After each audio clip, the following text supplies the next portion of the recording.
Good morning. My name is Ed Derringer, and I serve on the Board of Trustees for First Unitarian. Whomever you are, whoever you love, whether you carry joy or sorrow in your heart, you are welcome here. All people of goodwill are warmly invited to join us on the great journey of the mind, the heart, and the spirit. If this is your first time with us today, please let the offering basket pass you by when it comes around. Your presence is gift enough. We hope you will join us for coffee and conversation in the community room after the service. We would love to get to know you and answer any questions you might have. Look for someone with a yellow cup. They would love to talk with you and answer any questions you may have about our community. On the first and third Sundays of the month, the offering at First Unitarian is donated to an organization from the Denver community, which has been chosen by the Giving and Action Council. All cash and checks will be donated in full unless designated otherwise. We will learn about the organization chosen to share our financial resources with you today, later in the service. Please remember to silence your cell phones and other electronic devices. Welcome to the worship.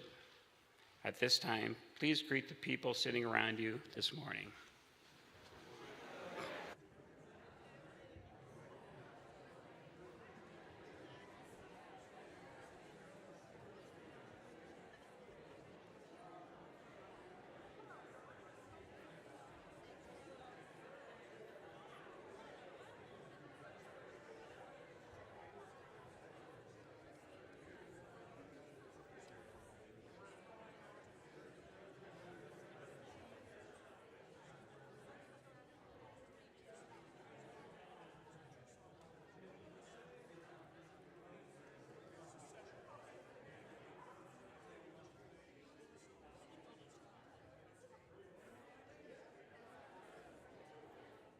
It is great to see you all. Good morning. Please join together in singing our welcome song.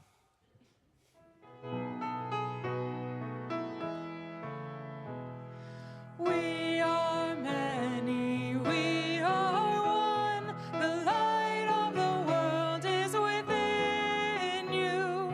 Sacred and worthy is your soul.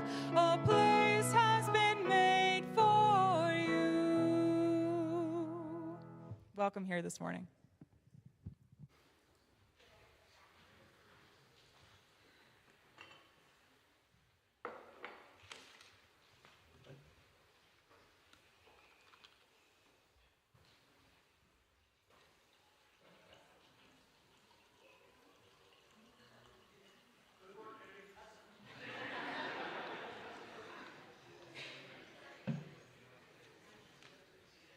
Good morning. I'm fed up with Denver traffic. I tried to get over here and there's some race going on. And my normal avenues from northwest Denver to here were all blocked off. I called Mike and I got here, but just seconds ago. So I'm Eddie Carroll. It's great to see you all here this morning. I'm going to take a moment of privilege. My mother-in-law watches this service every single Sunday, and she loves it. This week, she was dealing with shingles, and the kind that gets in your eye. So, Mom, I know you're fed up. We love you. Hopefully you're healing, and I'll see you soon. Thanks for always being here on Sunday. Chalice lighting words come to us this morning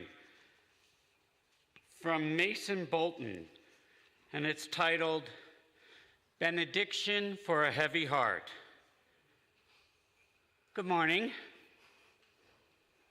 I missed your good because of a plane, because of a truck, because of a gun, because of a cop, because of a government, because people suffering, because too many people suffering, because war, because famine, because some morning it's so hard to rise, to wake, and to be a self. There is a pause here. There is a deliberate sensation. I want a cessation to the noise in my head, to the ache in my collective heart for the world. When I was young, this seemed possible. When I was young, how hope seemed to spring eternal. I want to write about butterflies, about the cracked edges of tree bark pressing like a holy mother into palms. I want to write about the joy of children's cries, about birth, about the arc of your smile, how I could lose myself in the corners of your sweet and grinning mouth. This is you. This you is you reading this. I want for your joy. I want to lose myself in you. I want your morning, good. Your evenings, good.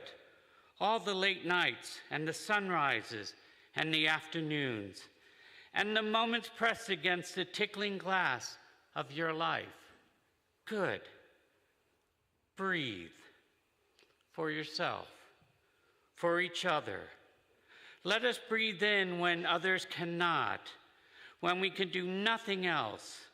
Let us stretch ourselves, open to embrace our friends, extend our bodies outward to anyone willing to meet us, and even those we think may not be willing. Let us hold each other in this moment for this blink of human existence. May it be so.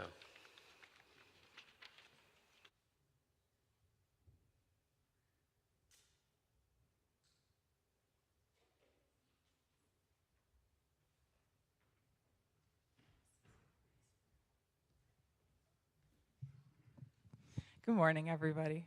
So this next song may have some lyrics that are a reminder of some of the times that we've been very, very fed up. This specific time refers to 2016. So I hope some of these lyrics resonate with you and make you laugh a little bit and remind us of some times that could have been.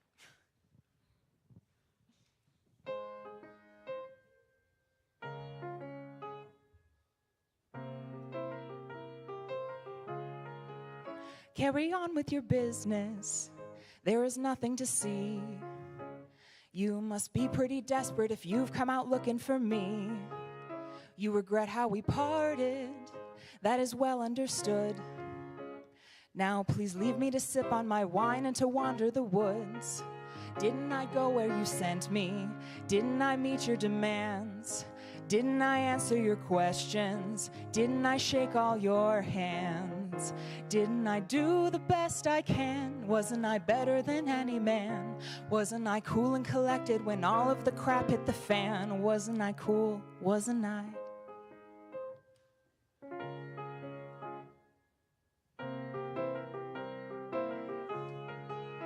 You ask how I am doing. I assure you I'm fine. Just another man helping himself to what's rightfully mine. Did you say I look tired? I'm not tired at all. I was trying to shatter a ceiling where he built a wall. Didn't I check all the boxes? Didn't I follow routine? Didn't I travel the high road?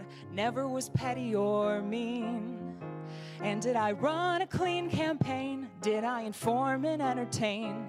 And did I let down my guard because my rival had half of a brain? Didn't I try? Didn't I? All my credentials didn't matter. All my service and nobody cares. They tried to purchase the world on a platter. Phoned in some favors and now it is theirs. You know it brings me no joy to see you in this hole. So much the man will destroy just to feel in control. So goodbye. Look out below, I'm going high.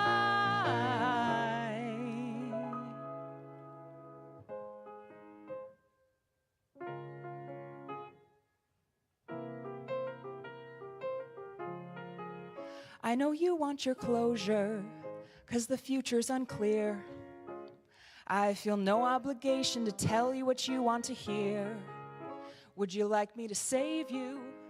Would you like me to quit? Or would you prefer it if I taught myself how to knit? Wouldn't you mind your own business? Couldn't you just leave me be? You brought this all on yourselves, gang. Don't try to pin it on me. Couldn't I peacefully retire into these hills I so admire? Couldn't I serve up the tea while he sets the whole party on fire? Couldn't I serve? Couldn't I? And when they write this history, I'll take the moral victory. Wasn't I right at the center of all that this country could be? Wasn't I right? Wasn't I?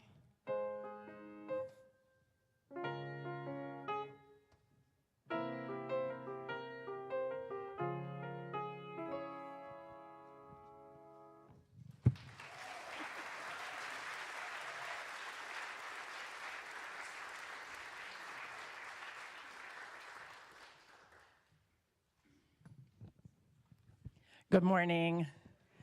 I'm Erin Kenworthy, your Director of Religious Exploration, and I'm here to invite our young and young at heart to come on up here for our Time for All Ages. Today in the service, we're talking about being fed up. Fed up is a weird turn of phrase that people use when they actually mean a whole bunch of other things. So I'm going to ask our children and youth, what do you think fed up actually means? What do you think, Erin?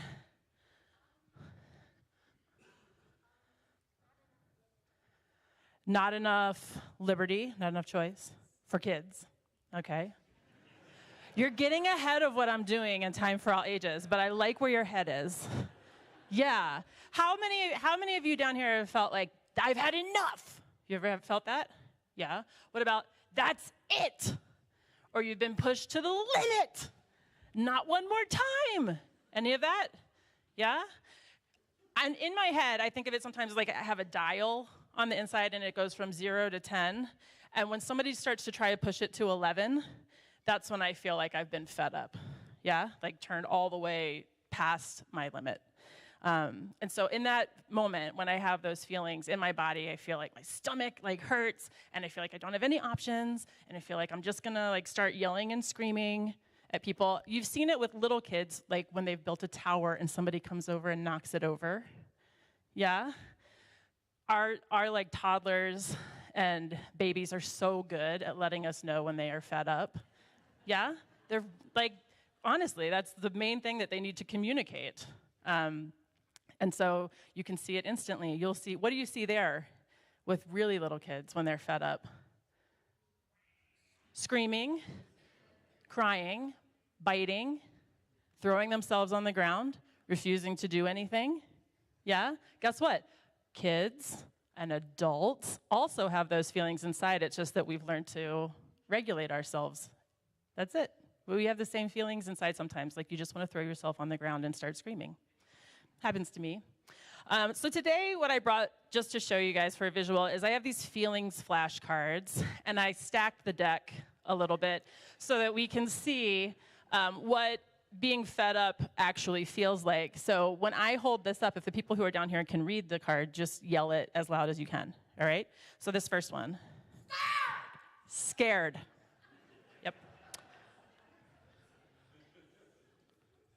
Erin, do you want to come up here and be in the microphone? That way you don't have to yell. You don't have to yell in the microphone. All right. Okay. This one. Disappointed. Disappointed. This one. Bored. Bored. Extreme boredom. Serious. Serious. He looks more like an agent. The picture of the guy. How about that? Angry.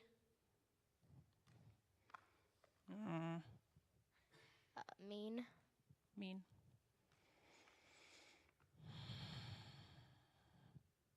Left out. Left out. This, I think, is the last one. Get out of the box. Nope. Frightened. Frightened. And I'm not pulling this last one out. It's disgusted. Yeah, disgusted. No, it's a.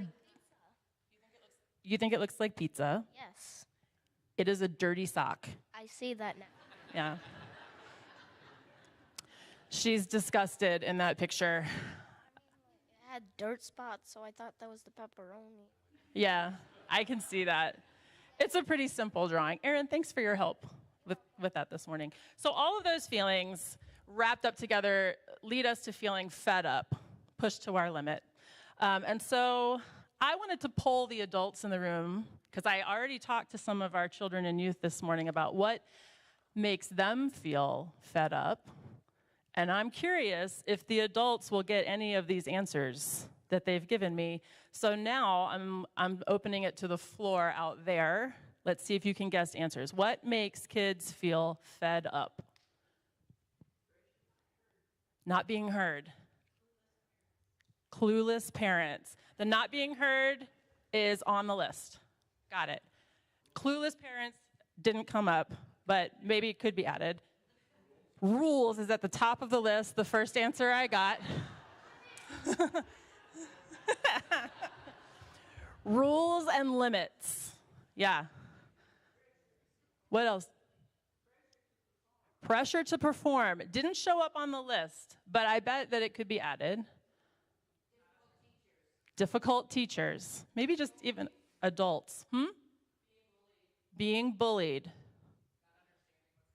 Not understanding what's going on. These last ones have not been on our list. Anybody else have one that they're dying to yell out? Narcissistic leaders. Ah. Do you know that that did not come up from any of our children? And the child inside everybody in here might feel in line with that. Yeah, there it is, not knowing what some things mean or what that is. Other things that are on here, I've got homophobia, not being heard by adults, having your Legos broken, broccoli and salad, being left out, and that I can't have what I want. Yeah, okay, so that resonates with a lot of folks in here. Yeah, like not having what you want. If you want like a video game, but you can't have it. But that costs like $500. Mm-hmm. Think of parents waste their money for the $500. Great. Good questions. This is questions about wanting something that costs a lot of money and then parents not wanting to waste their money, that much money on a thing. This sounds like a fantastic conversation that we will have later when we're downstairs. Erin, I'm gonna move. Can we keep this going when we're out of here? All right. I can't wait to talk to you more about it, but I want to try to give them back the sanctuary so they can do what they need to do and we can get downstairs. Antidotes to feeling fed up. Just a short list that I've got for you for these folks down here in front of me, but also everybody else out there. Pause. When you have that feeling in your body, pause. Breathe.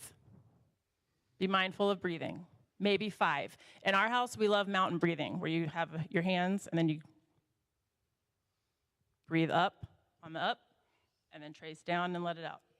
Breathe in and then out, and keep tracing until you've done your whole hand, and if you don't feel any better, do it again. Talk or walk it out. By yourself, talk to yourself. That is okay, yeah? Or to somebody else, or go on a walk with somebody else, or get yourself out of the immediate situation and move your body.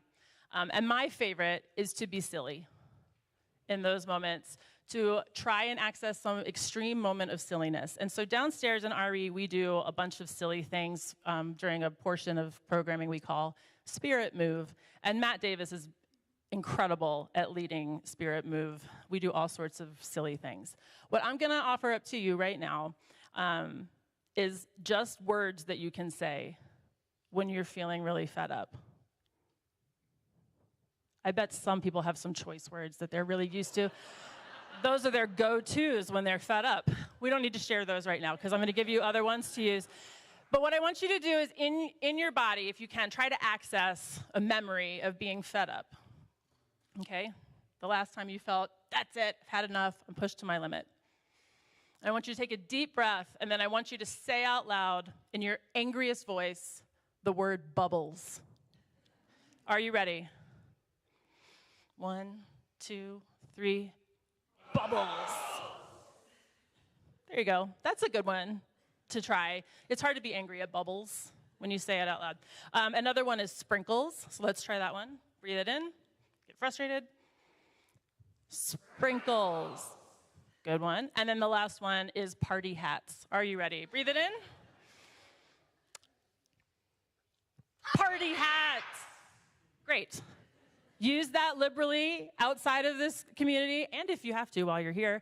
But please join me now in singing our children out to their programming this morning.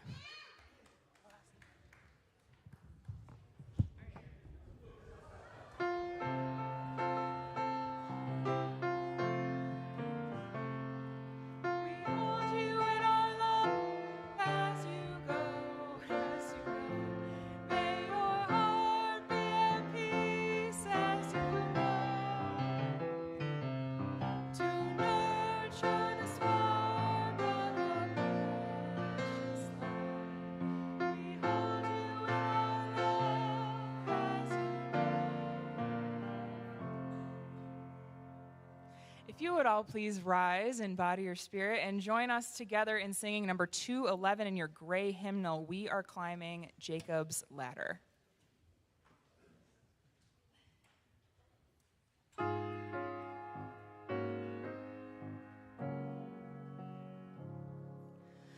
We are climbing Jacob's ladder.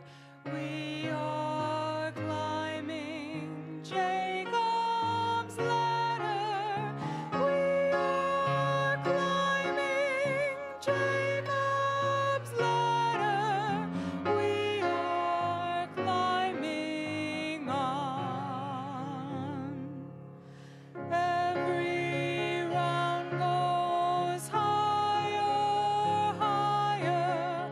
Every round goes higher, higher.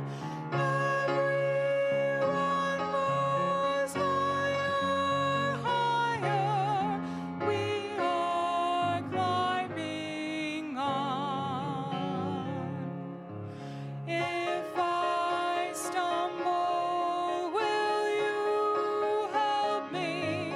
If I stumble, will you help me? If I stumble, will you help me?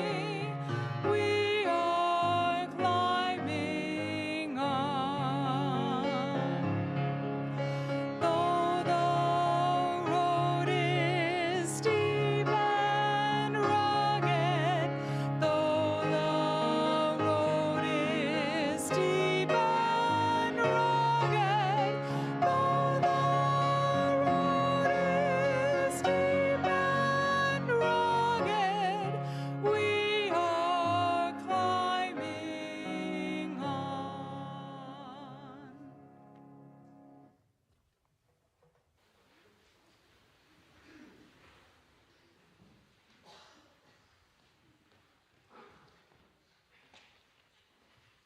Good morning, First Unitarian. I'm Carol Ruckel, a member of the Giving in Action Committee. As you know, we bring you opportunities to support nonprofits in our community whose mission and work is compatible with our own. Today, I'm pleased to bring you an organization we have supported in the past, Close to Denver. Here to share their story is Valerie Lunka, the Executive Director. Valerie. Well, thank you. Good morning. And it's always nice to be back here. I'm always entertained and I always learn something. So thank you so much for being so welcoming and warm. It's like I said, it's always a treat to get to be here. Just a quick update on Close to Kids. And again, just thank you so much for your generous support in the past. Unfortunately, we find that we're busier than ever. Again, we're so happy to be able to help, but it's always a little daunting, the number of kids that are in need of our help and the number of families that we're helping. Interestingly enough, this year, every single month, we just got our July numbers, and every single month this year has been a record month at Close to Kids. So again, happy that we are able to serve. Unfortunately, there is just such a need. So again, so grateful for your help. We're serving roughly about 1,000 kids a month that come into Closed to Kids. And luckily, they are leaving with wonderful wardrobes and dignity, and hopefully a lot of confidence and getting ready for the going back to school. One of the things that we did, and I may have shared this with you last time, but prior to COVID, we required referrals for kids to come in and shop. And we suspended the need for referrals during COVID, just knowing that so many things hit so fast to families, and families didn't have, whether it was free or reduced lunch letters or other services were, shut down, and so they couldn't get any referrals. So we suspended the need for referrals in 2020. And one of the things that we did since then is we've suspended that need indefinitely. We've decided that it really is hard to ask for help, and if somebody's just brave enough to pick up the phone and make an appointment at Closed to Kids, that we're just happy to serve. So that's, we always look for silver linings in the world, and that's definitely one that we found at Closed to Kids these last few, now years, I guess. Anyway, we're getting ready to serve our 100,000th wardrobe later this summer, about the time that we celebrate our 15th anniversary of serving kids. So anyway, again, just so grateful for all of the help that we have in our community. The Denver metro area is so warm and so philanthropic and just so generous. So thank you for all that you do. And again, thank you for having us back. It's just lovely to be here. And it's, like I said, it's always a treat to get to come and be with you on these mornings, and I should make a point of coming more often. So anyway, thank you. And I'll be out. If you have any questions afterwards, let me know. As you know, the baskets will come around for those of you in person today. Folks at home or elsewhere can log into our website, fusden.org, and select Giving. Just scroll down to Give to GIA. You don't have to have a Breeze account. Thank you very much for your generosity.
Your generosity is appreciated. Thank you. Thank you for your contributions, your support of clothes to kids. Thank you.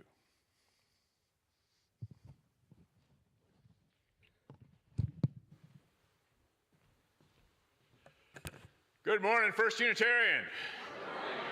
Gotta tell you, I'm happy to be here. I had a lovely vacation. I've been gone for a few weeks, but I have joy in my heart to be with you again today. You're my people, and I have missed you. Yeah. Second thing I just want to put out a note of appreciation for the three speakers we've had the last 3 weeks. That is Theo Wilson and Shara Smith and Erica Trisler. They did a marvelous job. Thanks to them. And also to all the wonderful guest musicians we've had while Leah has been away this summer. Carly Johnson and Trent Hines, Nicole Albertsmeyer, Adam Ravel is here today. Thank you for all these gifted folks who come and help us out. Yeah. And the last thing I want to let you know is for those, well, this is really for anybody, but especially for those who are curious or who are exploring their relationship with First Unitarian Church, next Saturday morning I'm going to do a 3-hour class called Finding Yourself at First Unitarian. It'll be here at church, and you're all welcome, but especially those who are curious or seekers or just want to know more about this interesting, wonderful congregation and tradition. A few joys and concerns of our larger community I want to mention and send out some healing thoughts to Reverend Betty Pingle.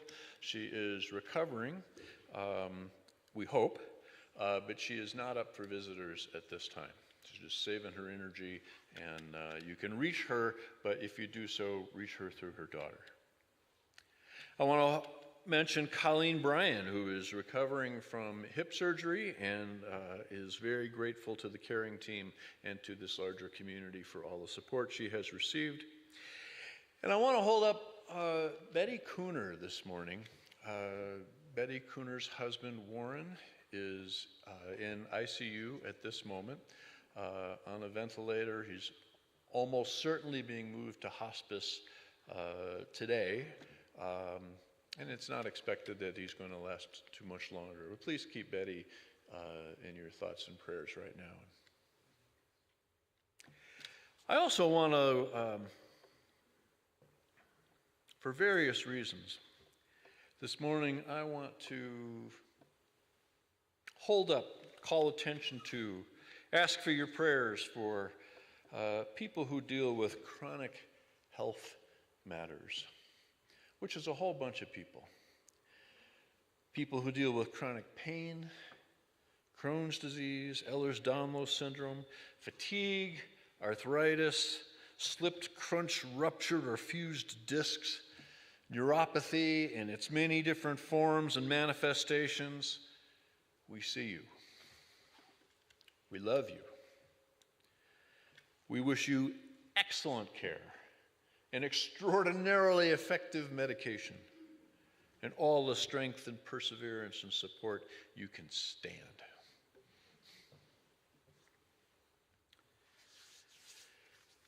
Our prayer this morning is from the introduction of a little book called The Invitation. It was written by Oriah Mountain Dreamer. It doesn't interest me what you do for a living. I want to know what you ache for, and if you dare to dream of meeting your heart's longing. It doesn't interest me how old you are. I want to know if you will risk looking like a fool for love, for your dreams, for the adventure of being alive. It does not interest me what planets are squaring with your moon. I want to know if you have touched the center of your own sorrow, if you have been opened by life's betrayals, or have you become shriveled and closed from fear of further pain? I want to know if you can sit with pain, mine and your own. If you can dance with wildness and let the ecstasy fill you to the tips of your fingers and toes without cautioning us to be careful. Be realistic, or remember the limitations of being human. It doesn't interest me if the story you are telling me is true. I want to know if you can disappoint another to be true to yourself. If you can bear the accusation of betrayal and not betray your own soul. I want to know if you can see beauty even when it's not pretty every day. And if you can source your life from God's presence. I want to know if you can live with failure, yours and mine, and still stand on the edge of a lake and shout to the silver of the full moon, yes. Doesn't interest me where you live or how much money you have.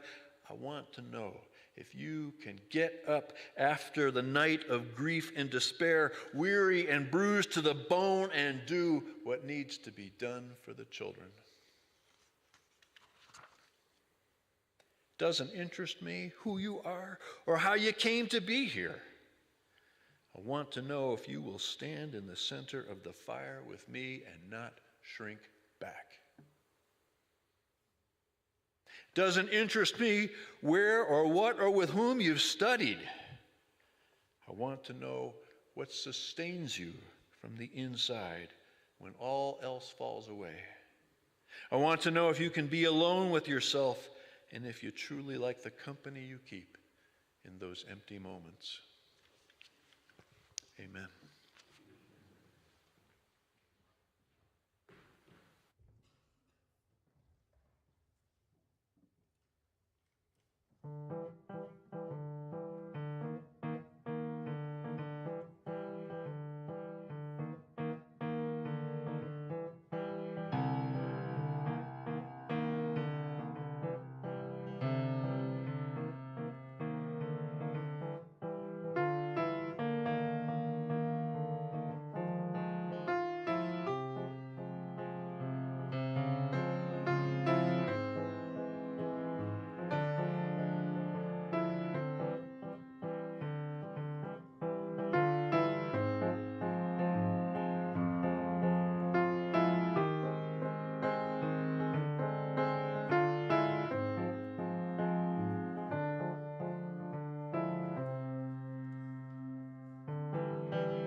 Fantastic. I don't know if you caught that, but that was an original composition by our guest musician.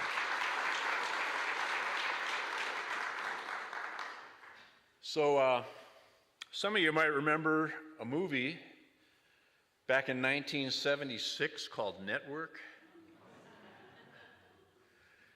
In that movie, there is the following soliloquy. This is an aging newscaster pleading with his audience. I don't have to tell you things are bad. Everybody knows things are bad. It's a depression. People are out of work or scared of losing their job. A dollar buys a nickel's worth. Banks are going bust. Shopkeepers keep a gun under the counter. Punks are running wild on the street, and there's nobody anywhere who seems to know what to do, and there's no end to it. We know the air is unfit to breathe, and our food is unfit to eat. And while we sit watching our TVs while some local newscaster tells us that today we had 15 homicides and 63 violent crimes, as if that's the way it's supposed to be. We know things are bad, worse than bad. They're crazy. It's like everything everywhere is going crazy, so we don't go out anymore. We sit in the house, and slowly the world we're living in keeps getting smaller, and all we say is, please at least leave us alone in our living rooms. Let me have my toaster and my TV and my steel-belted radials, and I won't say anything. Just leave us alone. Well, I'm not going to leave you alone. I want you to get mad. I don't want you to protest. I don't want you to riot. I don't want you to write to your congressman because I wouldn't know what to tell you to write. I don't know what to do about the depression and the inflation and the Russians and the crime in the street. All I know is that first you got to get mad. You got to say, I'm a human being, damn it, and my life has value. So I want you to get up now. I want you to get up out of your chairs. I want you to get up right now and go to the window and open it and stick your head out and yell, I'm mad as hell, and I'm not going to take this anymore.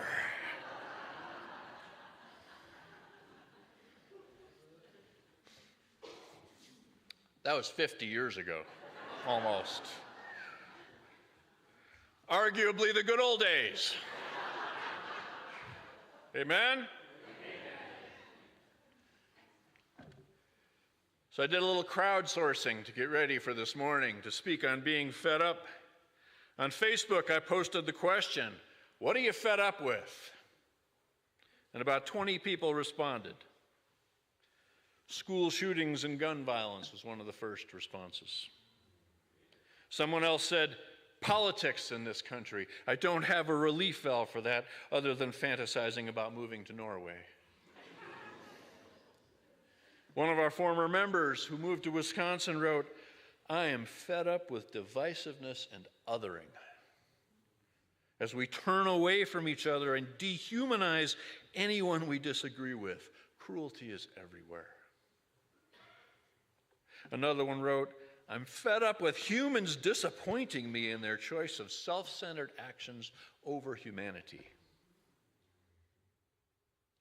Others wrote, a lack of progress addressing climate change, lack of safety in schools, youth violence, murders and crime in Denver, politicians not working for the good of all people. Someone wrote, I'm completely fed up by the lack of reproductive justice and the right to choose whether to have a child in this country. Other notable entries were litter and trash all over the place. Someone said, all the blatant lies and denial of the truth. Someone wrote, constant poor health, no matter how much I try to do all the healthy things I can to take good care of myself. A woman wrote, not publicly, she private messaged this to me. What am I fed up with? Patriarchy, mansplaining, sexism, and the unearned hubris of people with penises.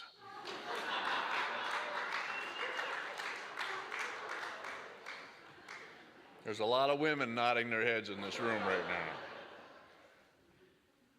And one person wrote, it was a single syllable, a specific name. Anybody want to take a guess what that name was?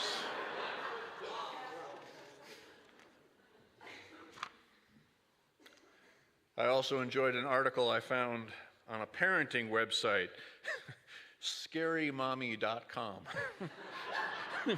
The article was titled, 11 Reasons Why We Are Fed the Bleep Up. And I'll share just a couple of them. Nasty comments on the internet. Anything that after reading it leaves me feeling like I need a shower and a stiff drink. If you don't have something nice to say, don't bleep and say it. What's so hard about that? So another one was robocalls and the junk mail piling up on my countertop and my inbox. How can there be so many marketers in this world? Number 3 was racists, homophobes, sexists, and bigots, lumping all those together because they're all cut from the same fragile, shallow, phony cloth. This one I think we can relate to. Cleaning up other people's stuff. From socks and dirty dishes to oil spills, global pesticides, and nuclear waste. People, what's so hard about cleaning up your own messes? I like this one too. Parenting advice from people who've never been parents. Amen? I mean, really, until you've gotten up with a fussy baby 6 times a night for months on end, until you've had to deal with a tantruming child in a crowded restaurant, until you've had to figure out how to get nourishment into a sentient being beyond pouring kibble into a bowl, you don't have diddly squat to say to anybody who's actually living that life. And the last one that I'll share, all the stuff that's just too stupid to believe. There is no secret zombie army coming for your guns or your smartphones. There is no second coming of Jesus happening this Friday. Bill Gates is not sneaking microchips into COVID shots, and teaching history will not ruin your children. Stop it! Just stop it! Please!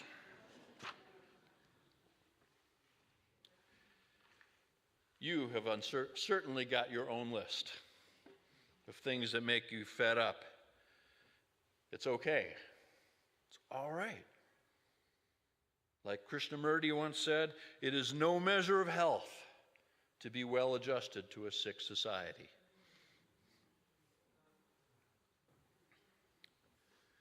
When I thought about my own triggers for being fed up, the phrase that kept coming up for me was implacable ignorance. Ignorance so self-satisfied and self-righteous, so impermeable to the obvious that meaningful exchange is impossible. A certain former president, the governor of Florida, a certain woman representative from Georgia, another one from Colorado, and a recently fired Fox News talking head all come to mind as prime and public examples, though, to be honest, I also have some relatives that would fit this description. You may also.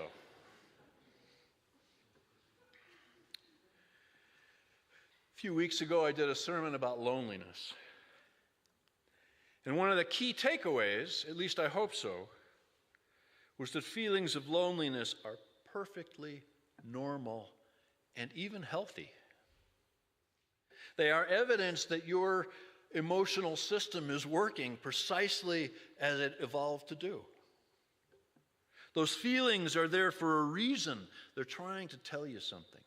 They're trying to get your attention. They're trying to get you to do something different, to make connections somewhere, anywhere, with someone or someones, even if it's uncomfortable, even if it means making yourself vulnerable. And it will require that. The feeling of being fed up is also perfectly normal. The National Institutes for Health call it mental or emotional satiation. Psychiatric term. Mental or emotional satiation is when your cognitive or emotional system is saturated in that moment, and you just can't take in, process, endure, or tolerate any more of whatever is happening. Mental satiation. So actually, let's take a moment. Turn to somebody close to you, probably somebody you don't know, and tell them what makes you fed up. Go ahead, I'll wait. We'll take just a minute. What makes you fed up?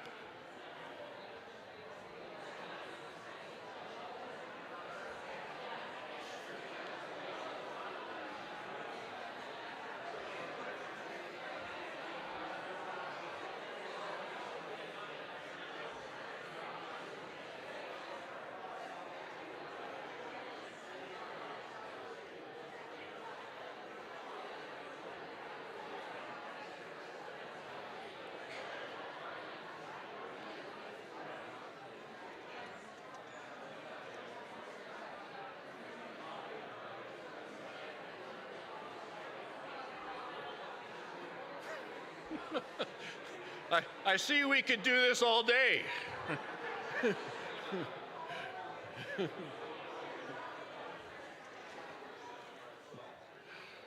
So I hope you were honest. And I hope you found some connection there. In the crowdsourcing I did, I also asked people, what do they do when they feel fed up? Like, what do you do? Here's some of the things they listed. This person happens to live down near Durango. So I go for a soak in the local hot springs to relax, or go for a walk in nature without an agenda. I let my mind just rest in the present moment. I try to hold things more lightly. The Buddhist wisdom of non-attachment. Good advice.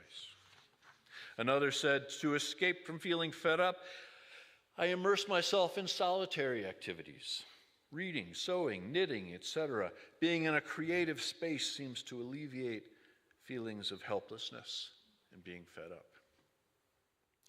Another said, sometimes I just step outside and let out a scream of all my frustration. Sometimes it feels best to breathe and then do something about it, like find a way to volunteer. Recently, I made a plan to do random acts of kindness for strangers.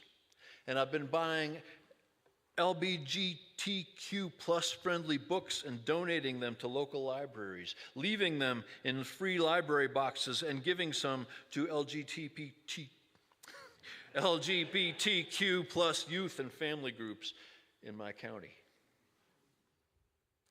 Someone else wrote, I am over Trump. And what I do about it is I ignore him.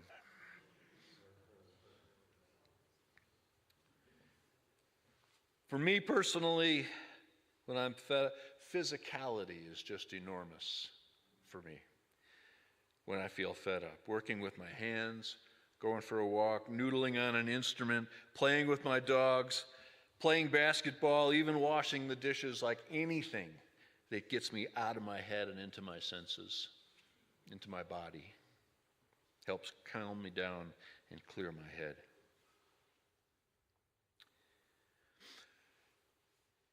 It needs to be said that being fed up can be deadly serious.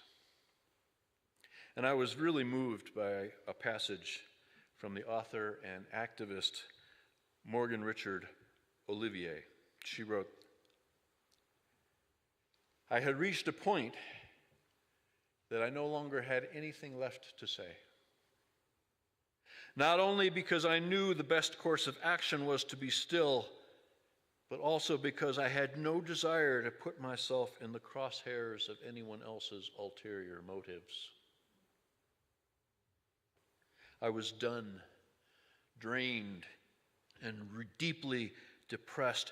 I could not trust people with my pain because I knew that if my vulnerability was manipulated one more time, I would not be able to handle it.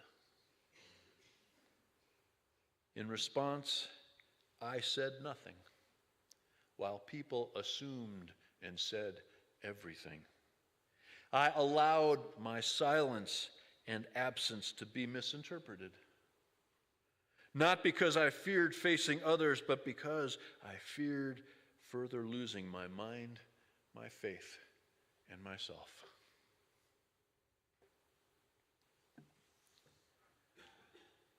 Mental satiation happens for a reason. Sometimes being fed up is a call to withdraw. And sometimes withdrawing is the healthiest, most well-adjusted thing you could possibly do. If you are in an abusive relationship, an unhappy partnership, a home or a job where you're being mistreated, there may be no saner thing you can do than take the risk of getting out.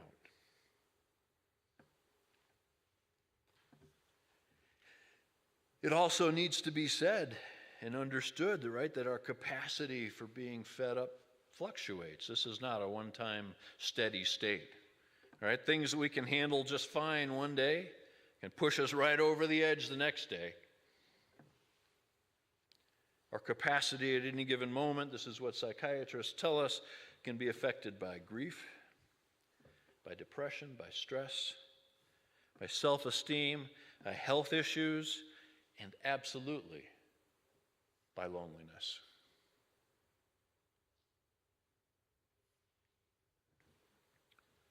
Which is both fascinating and profound. Being lonely or feeling isolated lowers anyone's capacity or threshold for mental satiation. We need each other to stay sane.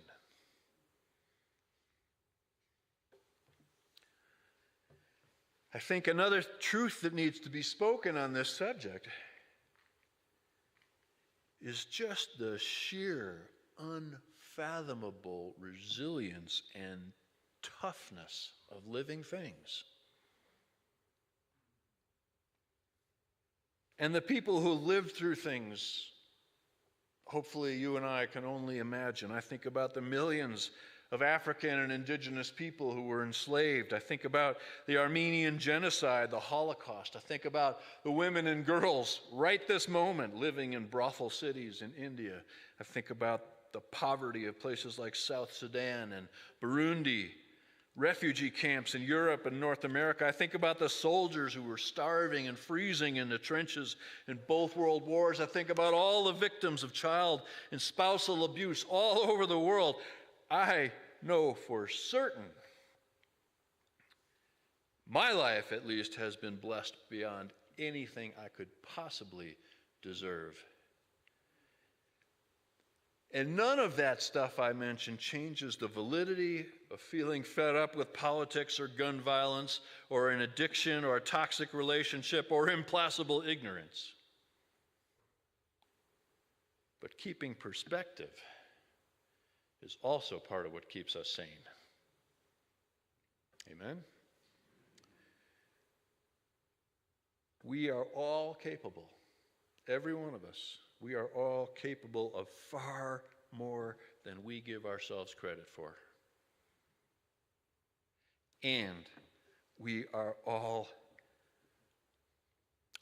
have possibilities for ourselves, our souls, our spirits, our lives, our love that we don't even know about yet. Not even on our radar screen.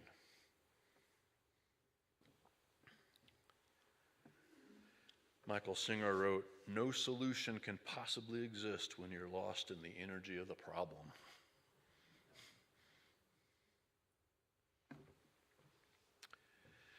So the positive side of being fed up is that it's motivating, right? Like the newsman in the soliloquy, sometimes you just have to let yourself get mad.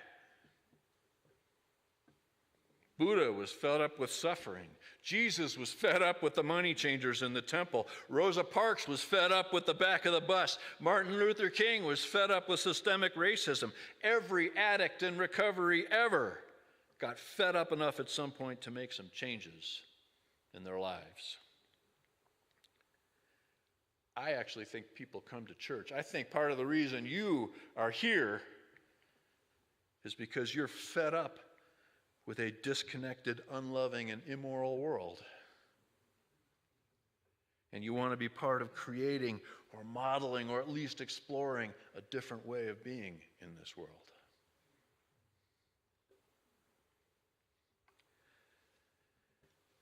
So to wrap this up,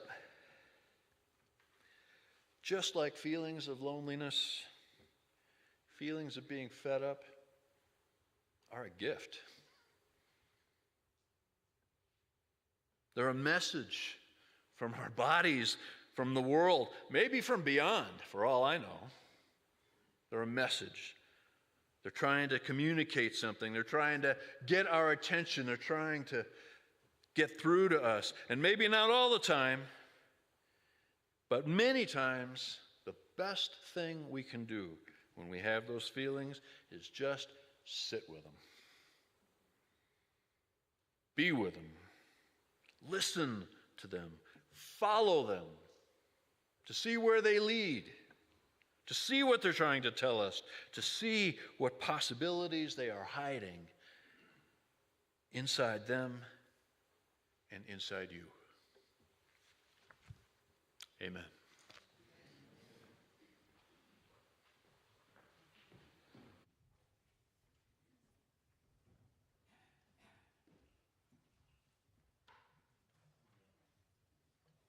Would you all please rise and bow to your spirit and join us together in singing Gonna Lay Down My Sword and Shield, number 162 in your gray hymnal.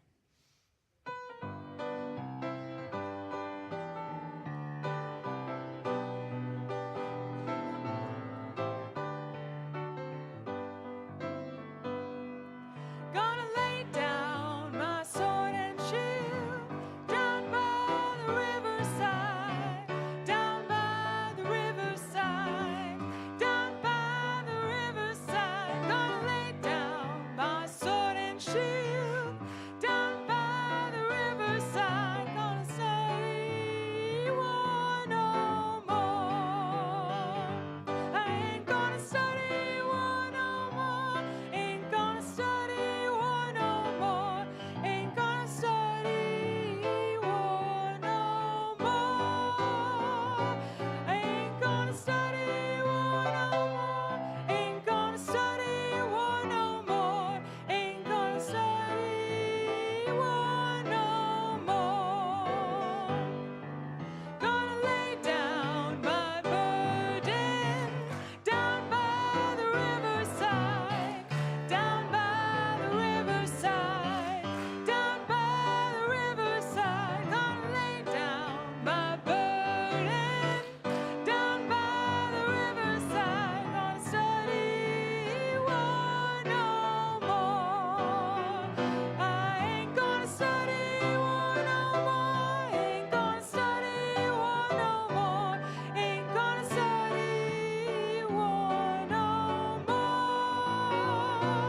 Ain't gonna study war no more. Ain't gonna study war no more. Ain't gonna study war no more. Gonna shake hands around the world, everywhere I roam, everywhere I roam, everywhere I roam. Gonna shake hands around the world, everywhere I roam. Gonna study war no more. I ain't gonna study war no more. I ain't gonna study war no more. Ain't gonna study war no more. I ain't gonna study war no more. I ain't gonna study war no more. Ain't gonna study war no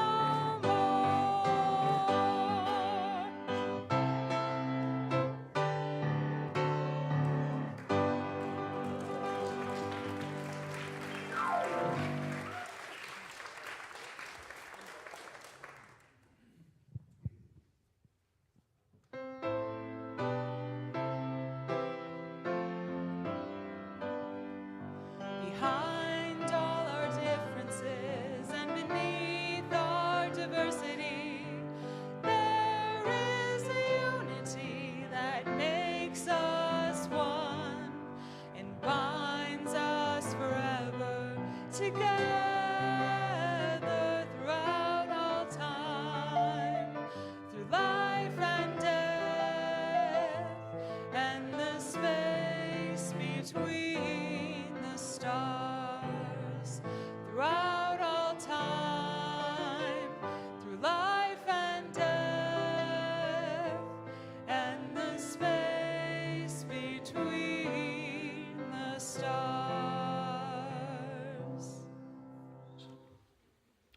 Our benediction today is from the poet John Rodel. Whenever I feel helpless in this overwhelming world, I become a helper. Oh, oh, my love, on those days when it feels like I have no power, I serve others. You see, whenever I wash the world's feet, my hands immediately stop shaking. Our service is ended. Go in peace.